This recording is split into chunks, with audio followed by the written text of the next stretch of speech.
Zach, I just have one more question for you. Ask away.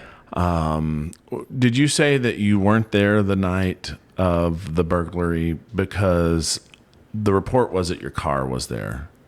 Oh, okay. I got you. You're trying to... Yeah, just trying to be a little Columbo. Questions. I like that. Columbo. Yeah, I don't even know who this guy is. So maybe we'll get into this. Yeah. We're in episode 3. Episode 3? 2? Are we in episode 2? 2. 2. I'm going to get on the right notes. Episode 2, Asking Better Questions, the Art of the Columbo Tactic, which I had no idea who Columbo was. But if you're reading Tactics, it's a big deal to Greg Koukl. Yeah. Big part of the book. Yeah, and if you were born 1970s or earlier, you probably know this guy in a brown trench coat. I love the guy because he is so, you underestimate him. You think that he doesn't know what he's talking about. Yeah, I'm looking at pictures. He's not a threat, but all he does is he just come back and ask this question, ask this question. And eventually he's unwinding and getting to the truth. Before you know it. Yeah. And we talked about this last time. What Koukl does really well is he tries to help us all out. Like, you don't have to know every answer to every question. And it's really about people and talking to them and caring about them. And that goes a long, long way. So in this episode, we're going to talk about why questions are so important. Look at Scripture. A lot of characters in Scripture use questions, Jesus in particular. Kind of delve into what are these Columbo questions and how listening can be so valuable in using these skills to have, I like this series, Conversational Apologetics, just have conversations. What did you say was so valuable? You weren't listening. Well, that's a good segue. Let's go ahead and let's take it to the next level. Let's fire up that twangy music.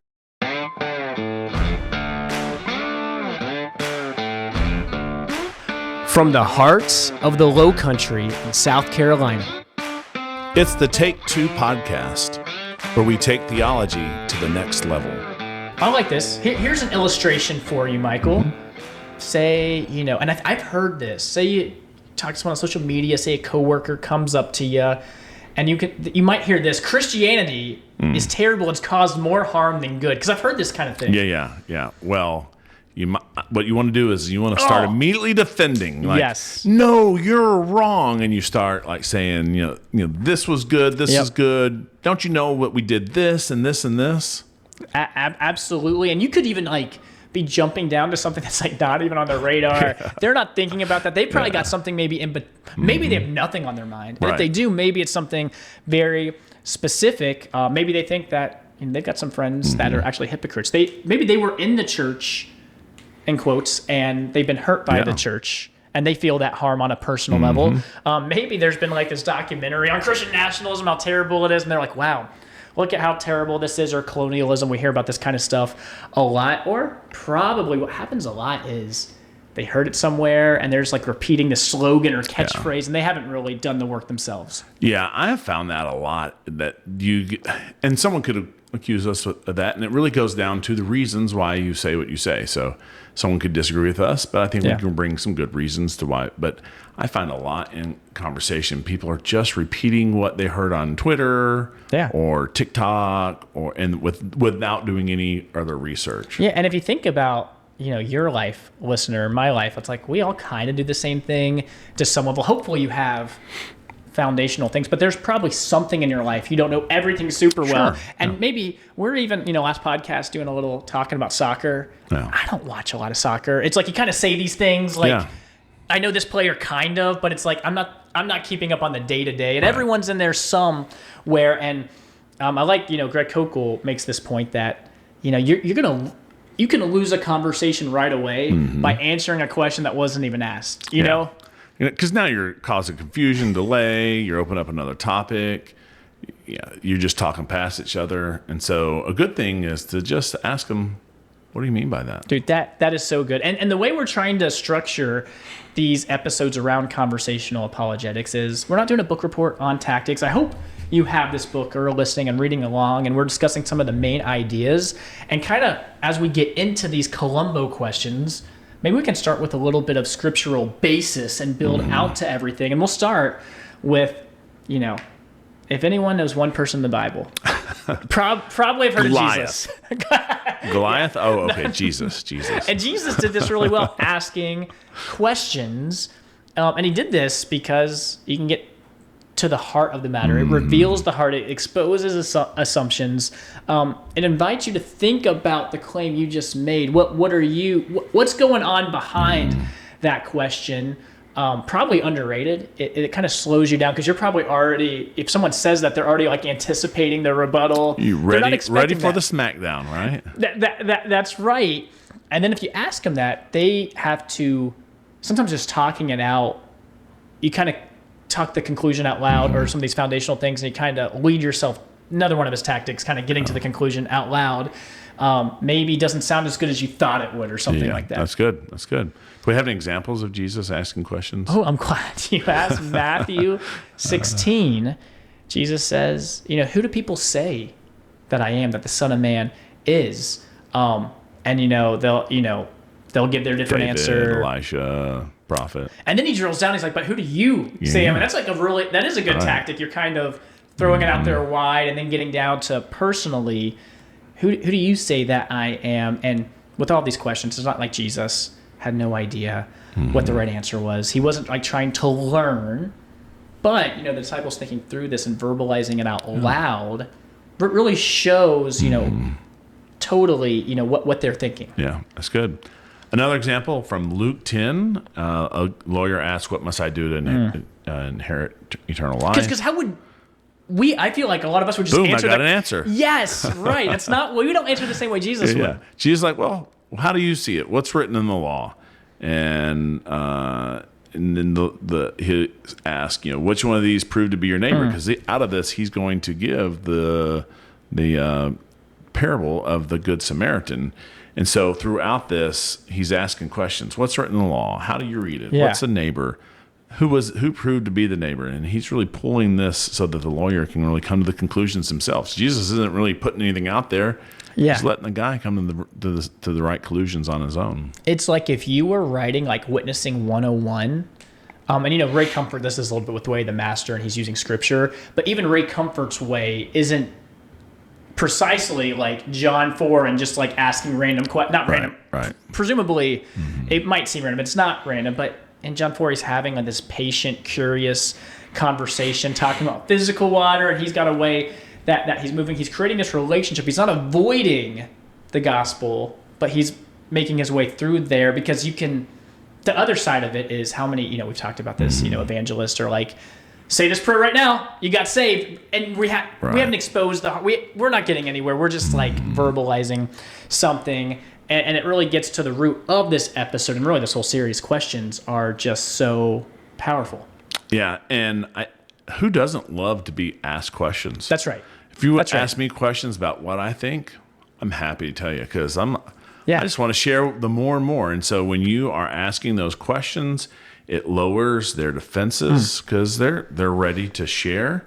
They may have been expecting an argument, but what they got instead was genuine curiosity. Yeah, and you're showing interest in them. It's not you're not arrogant. It's in a way humble where you want to understand someone. I am not like a great conversationalist, but one of the best ways to be a good conversationalist is just to ask those questions because it does engage the person, and they're like, oh wow, they want to hear from me.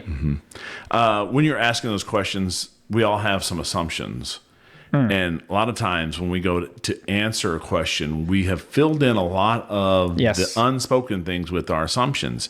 And maybe those assumptions are right, maybe they're not. But like you said before, by asking the question, it puts those assumptions on the table out loud.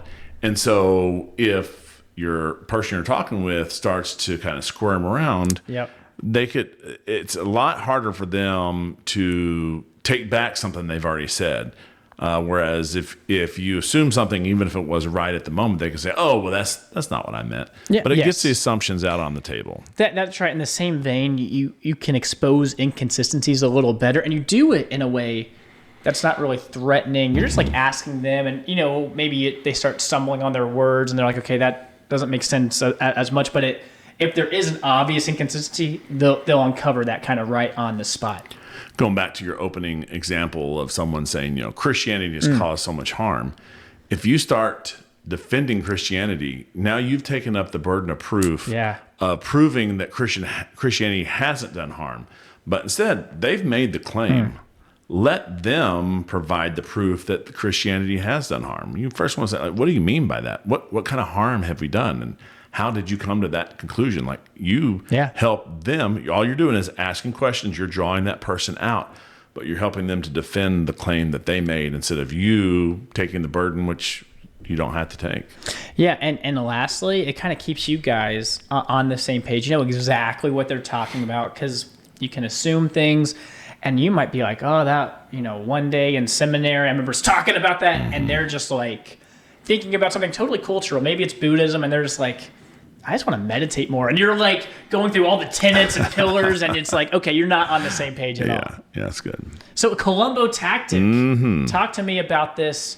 The detective Columbo. And you mentioned this, like he's not intimidating. He almost looks like not a goofball. I don't know what word to use, but unassuming or something. Or I don't know what the language you used was. Yeah, he just comes in as, so a lot of times people say you want to present yourself so that people think the best of you, but he doesn't necessarily present well. So people have a low expectation out of him. And so he gets underneath their radar and he just has, this trademark phrase, just one more question. And he'll always be asking to borrow a pencil or something. And it's just this very kind of annoying nice guy who won't go away, who's like, oh, just let me ask you one more question, and just keeps on, kind of uncovering the truth. And so in Koukl structure, the first Columbo question is, what do you mean by that? Yeah. Very, very simple. It clarifies a lot without really being confrontational. And so maybe we can walk through some like common examples, probably what you would hear today. You might hear someone say something like, love is love. Like, why can't we all just love each other? There's like so much fighting. Love is love. Let's all just love. Does the Bible condemn love? Yeah. Someone asked Charlie Kirk that. Oh, that's good. And so if we're trying to implement this question, you might say, what do you mean by love? What makes something loving? How would you define love? Because they could say everyone just gets along, or they could say be nice to people, or they could say, if someone doesn't, if someone's poor, they should get they should be entitled to this or that. But you can really start drilling down a little bit, and you can eventually get to the best phrase: by what standard? But and then it leads totally. Someone says Christians are so judgmental. Yeah, you might be like, well, what do you mean by judgmental? Right. Do they mean that they're disagreeing? Do they mean they're condemning? They're hypocrites. They're unkind. All those could kind of fit what they're thinking about. Yeah, and you can just repeat this question, all these questions, the 3 different Columbo questions, verbatim. What do you mean by that? But I'll save the other ones for later. But they don't have to be that. You could be like, that's right. I think I know what you're saying, but can you maybe say that a different way so that I make sure I understand what you're saying? Or maybe say you're talking with a Catholic, you could say, I know a little bit about Catholicism, so I think I may know what you're saying, but I'm not sure. Could you just say that? And so you are saying, what do you mean by that? But in a more conversational way. You're just like trying to draw that person out and get them to tell you exactly what they mean and eventually why they mean that. And Koukl points this out too. We'll get to the second question in a little bit, but also these questions do a really good job of like buying you some time. Like you don't have to jump in, like you're processing things. You say, what do you mean by that? Or we'll kind of jump to this second question. How did you come to that conclusion? Because that will take a little bit to answer, like this and this and this. You'll kind of start drilling down on some specifics that really help you to understand, okay, what's the real issue here? Yeah, so first question really helps them state specifically, put all those assumptions on the table, like you're setting the table. And now question 2 says, okay, for these assumptions, for what you've stated, you kind of got to own this. Like, you came to this conclusion, help walk me to get to the same place. And that often, like this buying of this time, you can see, all right, this step was wrong, or maybe, and it just gives you a chance to reorient so that you're not caught flat-footed. This is one of Greg Koukl's favorite phrases when we're talking about this. But you can, really kind of steer this conversation. That's so good. And even if you are talking about Christianity, you might hear someone say, "Oh, you believe the Bible? Full of contradictions." Mm-hmm. And if you're like, "Oh, yeah, what do you mean by that?" Says one thing and then says the exact opposite just, a little bit later. And you're like, "Okay, well, what can you give me some examples? Like, how did you figure that out?" Most of the time, there's nothing. Right. And if they do know something, it's usually one of these like classic ones you've heard, and maybe it's not, right. but at least okay, I've got some data points to work with. Because most of the time people really don't know, or it's like something that's easily reconcilable. And let's say they came up with something that on its face seems like, wow, that might be a contradiction. I've never heard that, never thought about that. You could say, you've given me something to think about. I want to go back and look at this, study it more, and if it's someone you can be like, maybe we can talk about this in a week after I've looked into this, because I want to give you a good answer. That's great. And so now it's like there's no pressure. And if it's someone you don't know, you're probably never going to see him again. You can be like, I'm glad you shared that with me. And you could, that's right. I don't know that I'll ever see you, but I want to go find an answer for this. I think that's great. And it's so, it's not what people think of where it's like we're in a screaming match, we're like yelling at each other. It's very like low key. And maybe you're giving them something to think about, these other common questions, faith is blind. Like, tell me about that. Right. And that's a hard thing to articulate for most people. Going back to some scriptural basis, James 1 teaches us that listening is important. Be quick to hear, slow to speak, slow to become angry. Because listening is communicating too. You're not just taking in information, but you're communicating that you care about them, that you love them, that you want to deal with their argument and understand really what they mean, versus like, everyone is just jumping to conclusions and interrupting and like, can I get my point out? And don't even let people finish talking before they say their thing. Yeah. And we already mentioned this, but it slows the conversation down. So it helps, stop you from reacting. Because sometimes that initial adrenaline, and you get that kind of fight or flight syndrome, like, hey, this doesn't have to be a fight. It can be a conversation.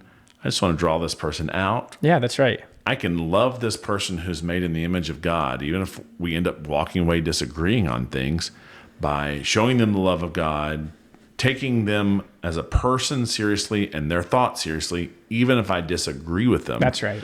And I can, learn more about this person.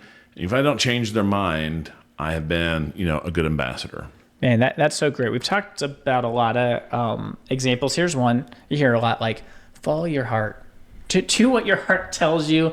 And you could, ask them like, what do you mean by that? How'd you come to that conclusion? You could ask them, what, have you ever felt your heart like wanting two different things that are actually opposites of each other? Has your heart always been trustworthy? How do you know that? Can your heart be wrong? And you start going through examples. I think most people can see that they've actually been really like passionate about something that wasn't the right answer. Oh, that's really good. Common mistakes Christians make. Probably the most common mistake is you just want to talk. You want to interrupt. You're answering these questions no one even asked. Or worse, you just like accept their claim without evaluating it. And now you're defending your, a counterclaim and that kind of thing. It's like, oh man, you're moving way too fast through things because you don't know what the definition it is. You're just trying to win. It's like this whole framework. It's not this debate, but it's a conversation. I think that's good. And we're seeing some of this kind of connect the dots. We have some shorts out on Catholics. And even one of the comments today was like, hey, justification defined it, sanctification defined it, glorification defined it. And I was like, thank you for clarifying those definitions. I think we understood that that's what you believed, but we disagree with those definitions because we don't believe. And so even if this person and us don't end up agreeing, we're still clarifying definitions, and we're seeing, all right, this is what, and so we don't have these assumptions in there, Yeah, the temptation, this is where my heart's at. The temptation is to use questions sarcastically. And like one you can say like, oh, I'm just, I guess I'm too stupid, or I don't know, you kind of use it and you're like, you're not really helping the conversation. You're like shutting it down. Mm-hmm. Your tone's not right. It seems like you're cross-examining it in a very confrontational way. Another example from Scripture, Mark 10, Jesus encounters a blind man, and he asked the blind man, like, what do you want me to do for you? Which Jesus knew, obviously, but there's something about someone expressing their need of help, that they are desperate, and engaging the heart through that, where you're making this connection. Same thing, Adam, like, where are you, Adam? He knows where Adam is. Asking Elijah or asking Peter, do you love me, over and over again. So we see this pattern. It's like, man, good thing to take away. Ask more questions. So we don't want you to just listen to this podcast. That's right. And go unchanged. We wouldn't, James says, don't look at Scripture, see something that needs to be fixed and go away. We're not going to put ourselves on the level of Scripture, but we would challenge you to try to put this into practice. So yeah, it's great. Maybe over the next week, resist the urge to immediately, give an answer or correct something that someone says when you get into these conversations. But instead, take the time to get to know this person, especially if they're a stranger. Ask clarifying questions. Some version of, what do you mean by that? Yeah. Or how did you come to the conclusion? Even if it's something like, I don't really see how that follows. Can you help me? Yeah. Follow your thinking, that line of thought, how that leads there. And so you're just drawing this person out. Yeah, and your sincerity, authenticity, people relate to that. And even, I think this is a good practice, like, ask it of people like you don't disagree with. Like, like if someone's like, hey, tell me more about that. Yeah. I can't, it's great. If I tell Jaden, go to your room, he's like, what do you mean by that? Can you tell me more? What led you to that conclusion? It's great. But these are good. It's a relationship. Even if you are on opposite sides, it is a relationship builder. Yeah. Where it is, if you're going to share the gospel with them, it puts you in a place where it isn't awkward. It just like melts some of those bridges. It's like, hey, agree to disagree. Like this, I just want you to hear this. I care about you. Really heard what you were trying to say. Versus like, you just coming in high, and it feels like a bad exchange. Yeah, and be on the lookout for opportunities to witness. That doesn't necessarily mean, especially under Greg's way of thinking, that you're necessarily sharing the gospel, but it is having these conversations where you're asking questions, you're throwing out some gracious, salty speech, seeing where the conversation goes. And you don't have to hit a home run. That's right. You don't even necessarily have to get on base. Yeah. Just get in the batter's box, look at those pitches, ask some questions, be loving, be a good ambassador. Even if you don't win them over intellectually, just showing that you care enough to take the time to talk to them is loving them in a way that you don't get a lot in our busy world. You don't get a lot, and people always walk away like, oh, that Christian was so mean to me, or that's like, it seems like that's what they think. Yeah. If you don't even get to the most meaningful conversations, like have them walk away thinking, oh, wow, that Christian really cared about me for the next person that talks to them, or whatever. So I like that. Columbo questions, really powerful questions. What do you mean by that? How did you come to that conclusion? Or some variation. It doesn't have to be as like formal as following that exactly. Like you didn't mess up if you don't nail it exactly. But a good kind of introduction as we get to more and more of these tactics. And there's a third Columbo question. Oh, yeah. Talk about that next week. Oh, I love it. There you go. We're going to get into it more. Do we want to talk about the final take? I think so. Final take. Final countdown. Final countdown. That's right. A lot of directions we could go. Played some pickleball. Yeah. Recently. Pickle rage. Get angry. Yeah. I was angry at the, I was thinking this nice 74, even 72, maybe 70 degree. Wow. Cool especially climate. That corner where you were at, or wherever, that was not the. Yeah, it was like 78 and like 78% humidity. It was pretty tough. Not that sometimes being outside, even though it may be hotter, the breeze can help alleviate some of the humidity. But it was a good time. That's right. Yeah, it was good. The place was like. So he was like, man, can you come back every month? I was like, probably not every month. He was like, this is great. So really liked it. Your daughter just throwing on a pickleball clinic. That's right. Well, you meant them be co-ed teams. Yes, that's right. Mixed doubles. I thought that was good. And it was good. And some people didn't have a partner, had to match them up, and it was good to match people up and stuff. Chloe may not have been the strongest of the two on the team, but I think that she was better than what some of the claims were. Like in that final match, she didn't touch the ball at all. She's like, no, I definitely touched it, and if I didn't touch it, that's because the other team didn't hit it to me. So what are we doing? If you're hitting it to my partner the whole time, then of course he's going to hit it. Yeah, it's on you. Yeah, it was good. And honestly, I thought like everyone played pretty good. Yeah. Like I did let one team not be mixed doubles. I let Marshall Compton have like a friend of his. Okay. Which it was fine. Yeah, it would have been bad if they would just like swept everyone. Didn't happen. I got reprimanded for playing. What happened? We were at rehearsal last night, and someone said something about their father kind of twisting their ankle. I twisted my ankle a little bit playing pickleball last night, and they're like, "What were you doing playing pickleball? We're 2 weeks away from the show." You could have got hurt. You can't be getting hurt. Like, you got to stay away from people. No dangerous activities. Yeah. What Daddy Warbucks took a dive. You know, would have been bad. Some of those courts were under construction, kind of, or roof leak or something. People were still playing on some of those. It was nice to have we had 11 courts. We rented out 10. One was like I'm not supposed to play on, but I saw some people playing on it. Because it was like apparently like the roof. I don't think the roof was leaking over there, but I think they were worried about it. But yeah. A lot of courts. And did you get to put the advanced medium that was theirs? They put that on there. They're like, hey, here's some magnets. I wish I could have had like more options, but yeah, I kind of tried to do the best of my ability. But because Jonathan and I ended up playing on an advanced court. But you did? Oh, that was bad. No. I was really trying to mark off like a couple kids' courts, and then everyone else is really in the same ballpark. It's not really. Yeah. No one's like was amazing. Ethan Tanner there?